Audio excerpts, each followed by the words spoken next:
అత్యంత శక్తివంతమైన ఘట్టాలలో షణ్ముఖోత్పత్తి ఒకటి. ఇది విన్నవాళ్ళు సుబ్రహ్మణ్య లోకాన్నే పొందుతారు అంటారు. అంత శక్తివంతం. ఇది శ్రీరామాయణంలోనే అత్యంత శక్తివంతమైన పరమాద్భుతమైనటువంటి ఘట్టములలో ఒకటి.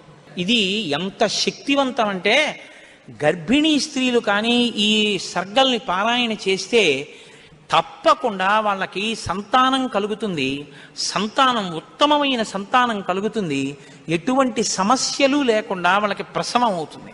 గంగానది ఆవిర్భావం గురించి చెప్తూ అత్యద్భుతమైనటువంటి ఘట్టాన్ని ఒకదాన్ని ఇప్పుడు రామచంద్రమూర్తితో విశ్వామిత్ర మహర్షి చెప్తున్నారు.